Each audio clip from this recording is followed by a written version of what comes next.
What's up, everybody? It's Andrew, and in this video I'm going over the latest from Mega Construx. This time it's the Halo Series 9, and this time I've got all 6 figures so we can do a complete and thorough review of this series. I did have to look a little bit for Captain Keys in a couple different stores, but I did find it, so we got all 6 this time. Anyway, I'm going to be giving you an idea of what you're getting with these figures and what you're spending your money on. Alright, real quickly I want to show you what I noticed on the back of these while I was looking at them. Looks like a production error has occurred on the Sesa Refumee and the Captain Keys. They've included them on the back lineup of the other characters that you can get in the series. That's usually not what happens. Usually whatever is in the blister pack will not appear on the back of it. I just wanted to show you that. It's a tiny little thing. It's just to show you that, hey, everybody makes mistakes, even big companies like Mega Construx.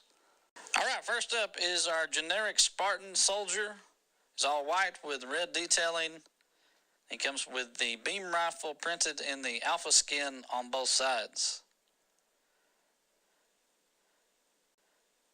Next is the War Master, another generic Spartan.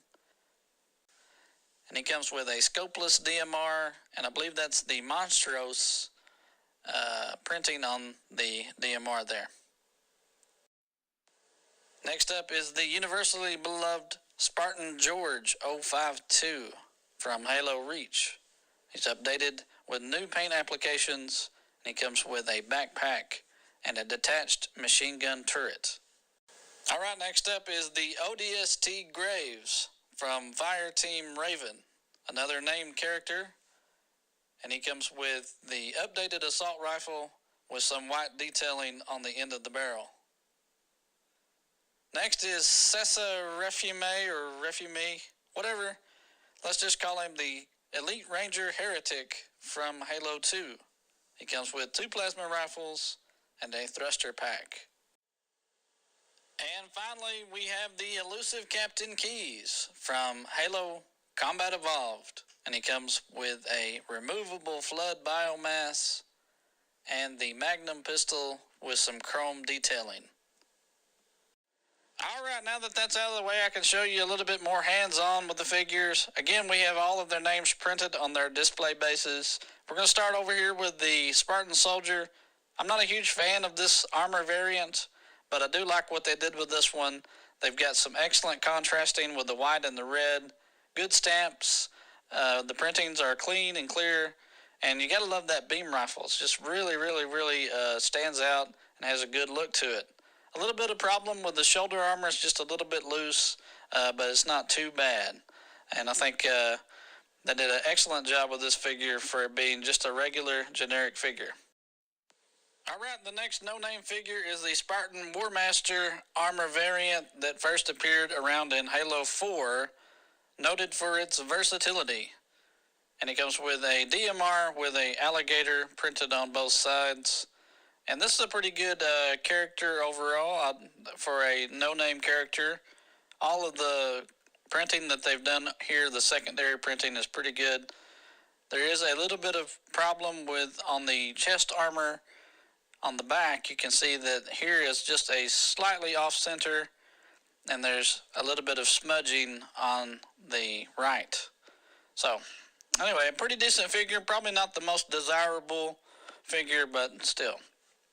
Alright, next up is our Spartan 2 George, and they've done something similar to what they did in Series 8 with the mill. They've updated the paint application. And here on the left, we have our older version of George. What a difference the paint application can make. It's almost night and day. The one on the right here has just more appropriate colors that make the details really stand out. They've added a little bit of black detailing around the visor. And the older one, I don't think, came with a backpack, and this newer one does. So he has a little bit more of a bulk look to him. And they've also added some detailing to his machine gun turret. They added a little bit of gold detailing on the top of the barrel there. Alright, next is our ODST Graves. And they did a really good job with this one. There's only a couple little minor issues with it. On the chest plate here, we have a little bit of smudging on the bottom lower portion of that, and then on the center of it, I don't know how well you can see it here, but it has Graves printed on there, but it's just slightly off to the left a little bit.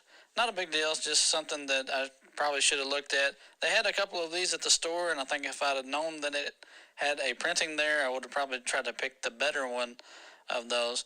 But anyway, that is the ODST character. Alright, next up is our Elite Ranger, the Heretic from Halo 2. And this one is probably my favorite of this series. I really like this figure. I like just about everything about it. The armor has lots of good angles and good edges on it. And then I want to mention that you have to detach the armor, the upper chest armor, to place this thruster pack in there. But it goes in there really easily. It's made of some flexible silicone rubber parts that are good. A lot of good details on this, a lot of clean edges, and a lot of good printings and stampings. The headgear is good. The only thing I didn't really care for was the color of the head mold and the hands. So what I did here is I swapped the heads out with a Zealot head that I had extra from previous sets. This here is a little snorkel that goes in his mouth. I guess that's for breathing in different atmospheres or whatever. But anyway, I want to show you that what I was thinking was I could just swap this stuff around and it wouldn't be no issue. And I'm going to take this off just to show you what I'm talking about. What this is an extra tiny wrist connection that goes in there. And I went through every Mega Construx that I have, and I couldn't find one in a darker color. I couldn't even find one in the same color with this extra tiny mold of the hand. And you can see here that we have the standard wrist connection is much larger. So if you're planning on just swapping things around to make it look a little bit more accurate, what you'll have to do is you'll have to just go in from the elbow and replace the parts with that way. You will lose the wrist detail, obviously, but that is probably the alternative there to make this character look a little bit more appropriate. And that's an easily broken piece, so you have to be extra careful when you're messing around with that kind of stuff.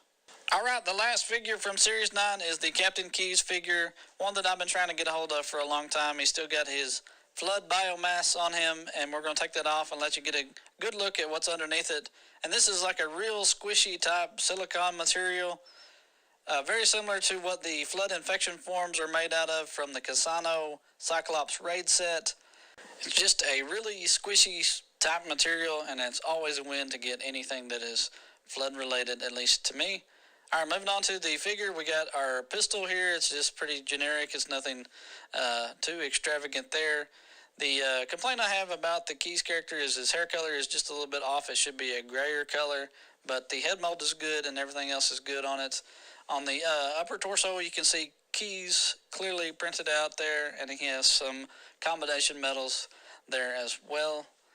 And I want to talk about this. This is something that I thought was an awesome little additional feature that they've added here. It's an ankle joint, if you can believe that. I haven't seen this since their Hot Wheels line or their Adventure Force line, and it's just something that I'm glad that they included, making a super articulated figure just that much more articulated. And you can think from an animator standpoint, you wanted to do something that, like a zombie walking and shuffling his feet or whatever, could be done easily by replacing the upper torso with an affected zombie or something of that nature. Or just animating in general might be a little bit easier, having an ability to kind of make connection points in a way that are appropriate to the action you're trying to replicate. Okay, that's all of Series 9. I really feel like this is a good group here, a good group of figures, really diverse, representing a lot of different eras of Halo. And I liked it a lot more than Series 8. You got one additional name character, that's good.